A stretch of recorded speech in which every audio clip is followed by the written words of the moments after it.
This channel does not promote any violent, harmful, or illegal activities. All content provided by this channel is meant for an educational purpose only. এদিকে মুর্শিদাবাদে জঙ্গিযোগে দ্রুত দুজনকে জেরায় বিস্ফোরক তথ্য। বাংলাদেশের blogger হত্যার ধাঁচেই হামলার ছক ছিল ধৃতদের।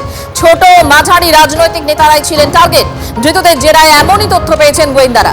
মুর্শিদাবাদের ধৃতদের কাছে উদ্ধার পেন ড্রাইভে মিলেছে আনসার আল ইসলাম প্রধানের বক্তৃতার অংশ। বাংলাদেশে জেল মুক্তির পরপর সভা করেন জসিমউদ্দিন রহমানি। নোয়াখালীর সভা থেকে ভারত বিরোধী উস্কানি দেন রহমানি।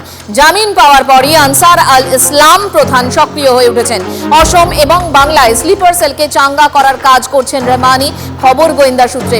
মুর্শিদাবাদে ধৃত আব্বাস এবং মিনারুল সেরকমই স্লিপার সেলের সদস্য বলে জানা গেছে।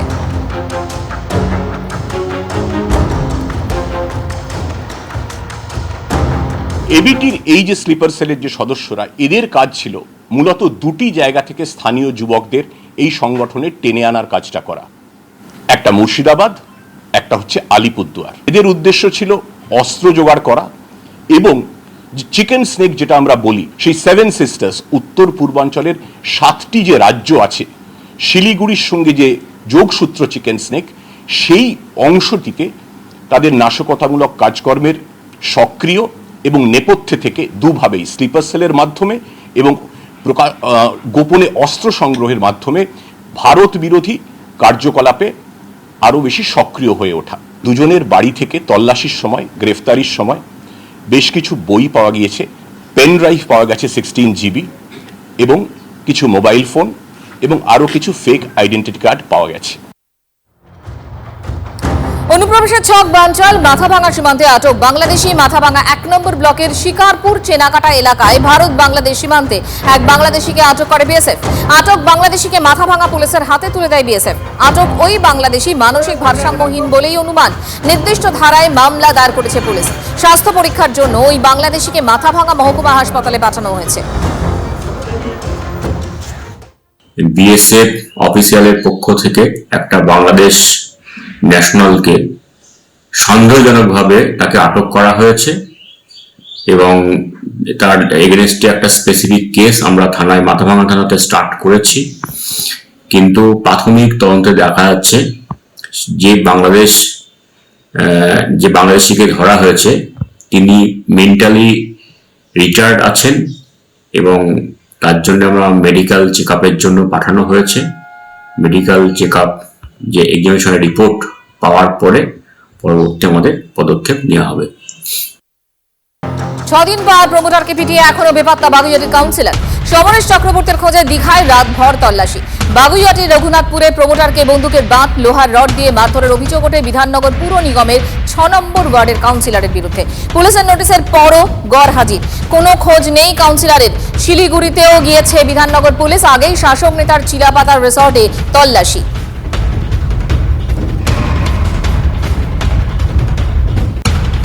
জঘন্য ঘটনা, খুবই নিন্দনীয় ঘটনা। আমি তো দিল্লিতে ছিলাম।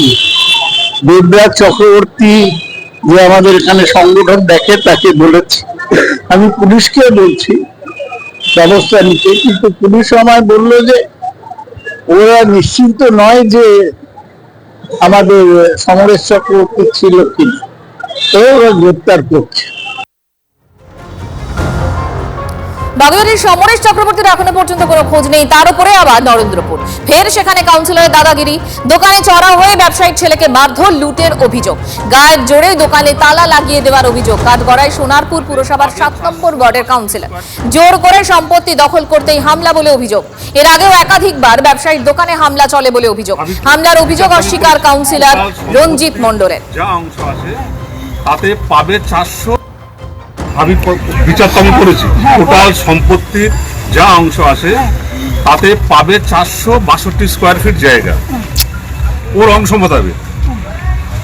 ও অকুপাইড করে আছে। প্রেসকে বলবো, অনুরোধ করবো অন্তত থানাকে জানাতে কতটা পোর্শন অকুপাইড। আমি দোকান খুলে বসেছিলাম, হঠাৎ করে দাদু মানে আমাদের এখানকার কাউন্সিলর রঞ্জিত মণ্ডল উনি এলেন, এসে আমাকে এখানে দোকানে বসে থাকা অবস্থায় বললেন যে শাটার বন্ধ করো, সব দোকানপত্র বন্ধ করো। অশ্লীল গালাগাল এবং দুমদাম চট থাপ্পড় মাথার চুল ধরে মেরে একদম করে দিয়েছে এবং আমার প্রসঙ্গে আঘাত করে, ছুটে পালিয়ে দোকানে চলে যায় স্টেশনে। তারা তারপর দোকানে তালা মেরে দিয়ে চলে যায়। আমরা ফুল আতঙ্কে আছি। এটা প্রথম নয়, এখান থেকে 7 বছর আগে একবার মেরে আমাকে রক্তপাত করেছিল এবং সে সব কিছুই ওর পয়সা দিয়ে ও কেনার চেষ্টা করে এবং ওর লক্ষ্য আসল উদ্দেশ্য হচ্ছে ওই জমিটা হাতিয়ে নেবার। কেন আপনার সামনে বলে আমার সামনে বলতে পারবো না কেন? এটা বাংলাদেশ নাকি? এটা কি বাংলাদেশ? যে দোকানদার বলে বলুক, বাংলাদেশ তো নয় এটা। একটা লোক বলুক ওর ছেলে তো ছিল, ও তো ছিলই না। বলুক, আমার সামনে এসে পিছনে এসে দাঁড়িয়ে বলুক। আমি বলছে দোকানদার বলেছে, কোন দোকানদার? ছেলের কমপ্লেন লঞ্চ করার দরকার, বাবা ছেলেকে বুঝিয়ে নিয়ে গেছে, তার মানে এই নয় আমি তার গায়ে হাত দেবো, ওইট করে বাচ্চা গায়ে হাত দেবো। এটা এত বড় দল, এত মানে পদাধিকারী, এত কাউন্সিলর, ফলে কারটা কোনভাবে সত্যিকারের অভিযোগ নাকি কোনো ব্যক্তিগত ঝগড়া থেকে দুম করে অভিযোগ দাগিয়ে দেওয়া হচ্ছে, এগুলোকে একটু ছেঁকে নিয়ে দলকে ব্যবস্থা নিতেও তো একটু সময় লাগে। ফলে এতগুলি পুরসভা, এত হাজার কাউন্সিলর, সবটা একসুরে যদি আপনারা বাঁধতে ধরেন, কি হয়? ইন্ডিয়া জোটে আরো বড় ফাটল। জাতীয় রাজনীতিতে কিছুতেই বনিবনা হচ্ছে না দুই কংগ্রেসের। শীত অধিবেশনের শেষ দিনেও কংগ্রেসের তীব্র সমালোচনা তৃণমূলের। এই অধিবেশনেও কংগ্রেস প্রধান বিরোধী দলের ভূমিকা পালনে ব্যর্থ। সুর চড়িয়ে কথা বলছেন সুদীপ বন্দ্যোপাধ্যায়। শুধুই প্রিয়াঙ্কাকে প্রজেক্ট করছে কংগ্রেস। নিজেরাই বৈঠক করে সিদ্ধান্ত নিয়েছে কংগ্রেস। সেই সিদ্ধান্ত অন্য দলের উপর চাপানোর চেষ্টা হয়েছে, বিস্ফোরক অভিযোগ সুদীপের।